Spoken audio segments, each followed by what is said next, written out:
നമസ്കാരം. പുരാണ കഥകൾ കുട്ടികൾക്ക് മാത്രമല്ല കഥ ഇഷ്ടമാവുന്ന മുതിർന്നവർക്കും കൂടി അവതരിപ്പിക്കാനുള്ള ഒരു ഹമ്പിൾ അറ്റംപ്റ്റ് ആണ് കേട്ടോ ഈ വീഡിയോ. തെറ്റുകൾ ഉണ്ടാവാം, ക്ഷമിക്കാം. അപ്പം ഇന്ന് പറയുന്നത് ആത്മദേവന്റെയും ദുന്ദുളിയുടെയും കഥയാണ്. ഇത് ശ്രീമദ് ഭാഗവതത്തിൽ വരുന്നൊരു കഥയാണ്. തുംഗഭദ്ര നദിയുടെ തീരത്ത് താമസിച്ചിരുന്ന വളരെ നല്ലവനായ സന്മാർഗിയായ ഒരു ബ്രാഹ്മണനായിരുന്നു ആത്മദേവൻ. വലിയ പണ്ഡിതനാണ്, ഭക്തനാണ്, യാതൊരു ദുസ്വഭാവങ്ങളും ഇല്ലാത്ത വ്യക്തിയായിരുന്നു. അദ്ദേഹത്തിന്റെ ഭാര്യയാണ് ദുന്ദുളി.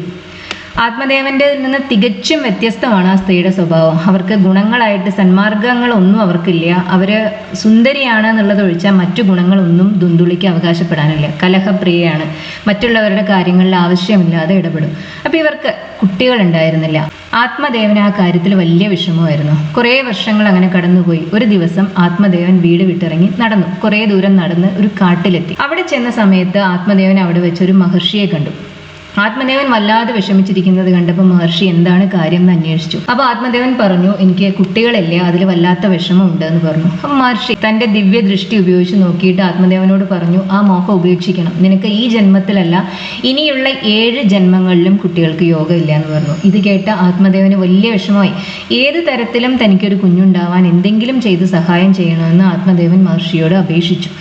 അപ്പോൾ ഇത് കേട്ട മഹർഷി ആത്മദേവന് ഒരു പഴം കൊടുത്തു. എന്നിട്ട് പഴം കൊടുത്തിട്ട് പറഞ്ഞു, ഈ പഴം പത്നിക്ക് കൊടുക്കുക. അത് കഴിക്കുകയാണെന്നുണ്ടെങ്കിൽ, പത്നി ഈ പഴം കഴിക്കുകയാണെന്നുണ്ടെങ്കിൽ ഒരു കുട്ടി ഉണ്ടാവും എന്ന് പറഞ്ഞു. വലിയ സന്തോഷത്തോടെ ആത്മദേവൻ തിരിച്ച് വീട്ടിലേക്ക് പോയി. അവിടെ ചെന്ന് ദുന്ദുളിയോട് കാര്യങ്ങളെല്ലാം പറഞ്ഞു. പക്ഷെ ദുന്ദുളിക്ക് ആത്മദേവനുണ്ടായ സന്തോഷം ഒന്നും ഉണ്ടായിരുന്നില്ല. ഗർഭിണിയാവുന്നതിലും താല്പര്യം ഉണ്ടായിരുന്നില്ല, ആ സ്ത്രീക്ക് പ്രസവിക്കുന്നതിലും താല്പര്യം ഉണ്ടായിരുന്നില്ല. എന്നാൽ ആത്മദേവനോട് അതങ്ങനെ പറയാനും വയ്യ. അപ്പൊ ദുന്ദുളി എന്ത് ചെയ്തു? ദുന്ദുളിയുടെ അനിയത്തിയുടെ സഹോദരിയുടെ അടുത്ത് ചെന്ന് കാര്യം പറഞ്ഞു. സഹോദരി ആ സമയത്ത് ഗർഭിണിയായിരുന്നു താനും. അപ്പൊ സഹോദരിയോട് ഇങ്ങനെ കാര്യം പറഞ്ഞ സമയത്ത് സഹോദരി പറഞ്ഞു, പഴം കഴിക്കേണ്ട ആവശ്യമില്ല എന്ന് പറഞ്ഞു. ആ സഹോദരി പ്രസവിക്കുന്ന കുട്ടിയെ പ്രസവിച്ച് കഴിഞ്ഞ ഉടനെ ദുന്ദുളിക്ക് നൽകാമെന്നും അത് ദുന്ദുളിയുടെ കുട്ടി തന്നെയാണ് എന്ന് പറഞ്ഞ് അത് ആത്മദേവന് മുന്നിൽ അവതരിപ്പിക്കാമെന്നും ഇവർ രണ്ടുപേരും കൂടി സഹോദരിമാർക്കിടയിൽ തീരുമാനമായി. ദുന്ദുളി അതുകൊണ്ട് തന്നെ ഈ പഴം എന്തു ചെയ്തു? ആ പഴം വലിച്ചെറിഞ്ഞ ആ പഴം അവരുടെ കാലിത്തൊഴുത്തിൽ ഉണ്ടായിരുന്ന ഒരു പശു കഴിക്കുകയും ചെയ്തു. അപ്പൊ അങ്ങനെ ദുന്ദുളി ആത്മദേവനോട് താൻ പഴം കഴിച്ചു എന്ന് പറഞ്ഞു, ഗർഭിണിയാണെന്ന് അറിയിച്ചു. പക്ഷേ ഈ കാര്യങ്ങളെല്ലാം ആത്മദേവനിൽ നിന്ന് എങ്ങനെയെങ്കിലും ഒളിപ്പിച്ചു വെക്കണമല്ലോ. അതുകൊണ്ട് ദുന്ദുളി ആത്മദേവനോട് കുട്ടി വരുന്നതിന് മുമ്പ്, കുഞ്ഞ് ജനിക്കുന്നതിന് മുമ്പ് ഒരു തീർത്ഥയാത്രയ്ക്ക്, വലിയ ദീർഘമായ ഒരു തീർത്ഥയാത്രയ്ക്ക് പോകണമെന്ന് പറഞ്ഞു. സന്തോഷത്തോടെ ആ ബ്രാഹ്മണൻ അത് സമ്മതിച്ചു. അദ്ദേഹം വീട് വിട്ടു പോവുകയും ചെയ്തു. അങ്ങനെ കുറച്ചു മാസങ്ങൾ കഴിഞ്ഞു. ദുന്ദുളിയുടെ സഹോദരി പ്രസവിച്ചു. ആ കുട്ടിയെ സഹോദരി ദുന്ദുളിക്ക് നൽകുകയും ചെയ്തു. ഇതേ സമയം തന്നെ ഈ പശുവും ഗർഭിണിയായിട്ടുണ്ടായിരുന്നു. താമസിയാതെ ഈ പശുവും പ്രസവിച്ചതോ അത്ഭുതം, അതും ഒരു മനുഷ്യക്കുട്ടിയായിരുന്നു. പശുവിന് മനുഷ്യക്കുട്ടി ഉണ്ടാവും. ഈ കുട്ടിക്ക് പക്ഷേ പശുവിൻ്റേത് പോലത്തെ ചെവിയായിരുന്നു. എന്തായാലും മഹർഷി കൊടുത്ത പഴം പശു കഴിച്ചിട്ടുണ്ടായ കുട്ടിയല്ലേ, അപ്പൊ ആ കുട്ടിക്ക് അതിൻ്റെതായ ദിവ്യ ഗുണങ്ങൾ ഉണ്ടായിരുന്നു. ആത്മദേവൻ തീർത്ഥാടനം കഴിഞ്ഞു വരുന്ന സമയത്ത് വീട്ടിൽ 2 ആൺകുട്ടികളെയാണ് കാണുന്നത്. അദ്ദേഹത്തിന് വലിയ സന്തോഷമായി. അപ്പൊ ദുന്ദുളി ആദ്യത്തെ കുട്ടിയെ കാണിച്ചത് നമ്മുടെ കുട്ടിയാണെന്ന് പറഞ്ഞ് കാണിച്ച ആ കുട്ടിക്ക് ആത്മദേവൻ ദുന്ദുകാരി എന്ന് പേരിട്ടു. അതുപോലെ തന്നെ പശുവിന്റെ ചെവിയുള്ള ആ കുട്ടിക്ക് ആത്മദേവൻ ഗോകർണൻ എന്ന് പേരിട്ടു.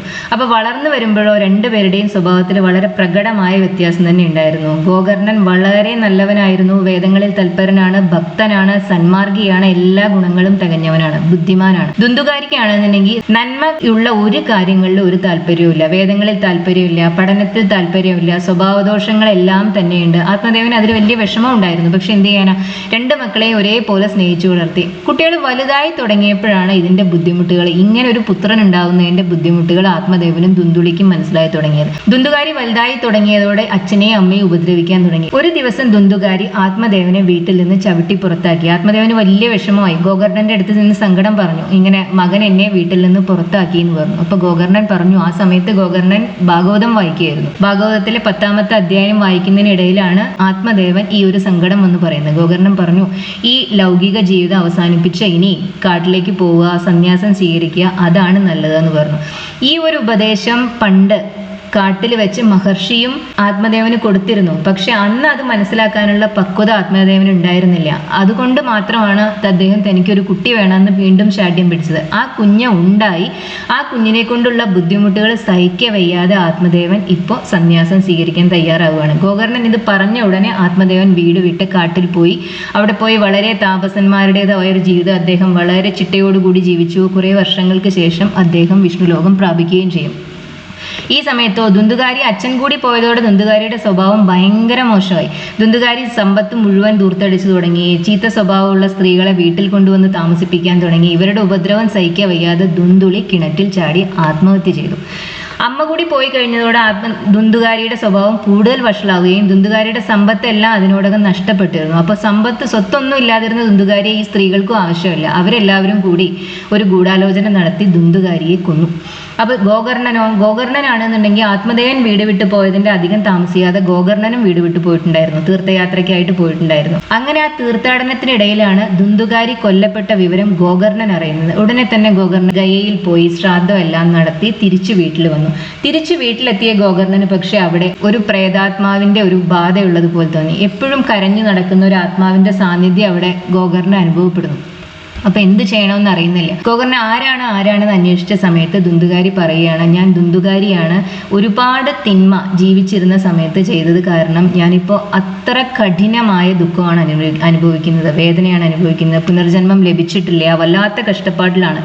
എന്തെങ്കിലും ഒന്ന് ചെയ്യണം എൻ്റെ ഈ അവസ്ഥയിൽ നിന്ന് എന്നെ രക്ഷിക്കാൻ എന്ന് ദുന്ദുകാരി ഗോകർണനോട് അപേക്ഷിച്ചു. അപ്പൊ ഗോകർണൻ എന്തായാലും സഹോദരനോട് സ്നേഹമുണ്ട്. സഹോദരനല്ല, പക്ഷെ അവര് സഹോദരന്മാരെ പോലെ വളർന്നവരാണ്. അതുകൊണ്ട് തന്നെ ഗോകർണൻ ദുന്ദുകാരിക്ക് വേണ്ടി എന്തെങ്കിലും ചെയ്യണമെന്ന് ആഗ്രഹമുണ്ട്. ഗോകർണൻ പലരോടും അന്വേഷിച്ചു എന്ത് ചെയ്യണമെന്ന്. അപ്പൊ അന്വേഷിച്ചവരെല്ലാം പറഞ്ഞു ഗയയിൽ പോയി നടത്തിയ ശ്രാദ്ധം തന്നെ ധാരാളമാണ്, അതുകൊണ്ട് ഫലമില്ലെങ്കിൽ ഇനി എന്ത് ചെയ്താലും ഫലമില്ല എന്ന് പറഞ്ഞു. പക്ഷെ ദുന്ദുകാരിയുടെ വിഷമത്തിൽ നിന്ന് എങ്ങനെയെങ്കിലും ദുന്ദുകാരിയെ രക്ഷിക്കാൻ വേണ്ടി ഗോകർണൻ പിന്നെയും ഒരുപാട് പേരോട് അന്വേഷിച്ച അവസാനം സൂര്യദേവൻ തന്നെ ഗോകർണനോട് പറയുകയാണ്, സപ്താഹം നടത്തിയാൽ, സപ്താഹം ദുന്ദുകാരി ശ്രവിക്കുകയാണെന്നുണ്ടെങ്കിൽ, ഒരു ഭാഗവത സപ്താഹം ഗോകർണൻ നടത്തി അത് കേൾക്കാനുള്ള ഭാഗ്യം ദുന്ദുകാരിക്ക് ഉണ്ടാവുകയാണെന്നുണ്ടെങ്കിൽ തീർച്ചയായും ദുന്ദുകാരിക്ക് മോക്ഷം ലഭിക്കുമെന്ന് പറഞ്ഞു. അപ്പൊ ഇത് കേട്ട ഉടനെ ഗോകർണൻ സപ്താഹത്തിനുള്ള തയ്യാറെടുപ്പുകൾ നടത്തി. സപ്താഹത്തിനിടയിൽ മറ്റുള്ളവർക്ക് വന്നിരിക്കുന്നത് പോലെ വന്നിരിക്കാൻ ദുന്ദുകാരിക്ക് സാധിക്കില്ല. ദുന്ദുകാരിക്ക് ശരീരമില്ലല്ലോ, പ്രേതാത്മാവാണ്. അപ്പൊ അങ്ങനെ സമയത്ത് ദുന്ദുകാരിക്ക് കൂടി കേൾക്കുന്നതിന് വേണ്ടി ഗോകർണൻ 7 ശിഖരങ്ങളുള്ള ഒരു മുളവടി, ഒരു മുളം കമ്പ് അവിടെ കൊണ്ടുവന്ന് ഈ സപ്താഹം നടത്തുന്ന അതിന്റെ വേദിക്ക് സമീപമായിട്ട് അതിനെ അവിടെ സ്ഥാപിച്ചു. അതിനു മുകളിലിരുന്ന് ആ മുളം കമ്പിലേക്ക് ദുന്ദുകാരിയുടെ പ്രേതം പ്രവേശിക്കുകയും അത് അവിടെ ഇരുന്ന് ഈ ഭാഗവത പാരായണം ശ്രദ്ധിക്കുകയും ചെയ്തു. അത്യന്തം ശ്രദ്ധയോടും ഭക്തിയോടും കൂടിയാണ് ദുന്ദുകാരി ആ പാരായണം കേട്ടത്. ആദ്യത്തെ ദിവസത്തെ പാരായണം കഴിഞ്ഞുടനെ ഗോകർണനാണ് പാരായണം ചെയ്യുന്നത്. ആദ്യത്തെ ദിവസത്തെ പാരായണം കഴിഞ്ഞ് വൈകുന്നേരം ആയ ഉടനെ ആ മുളയുടെ ഒരു ശിഖരം ഒടിഞ്ഞുപോയി.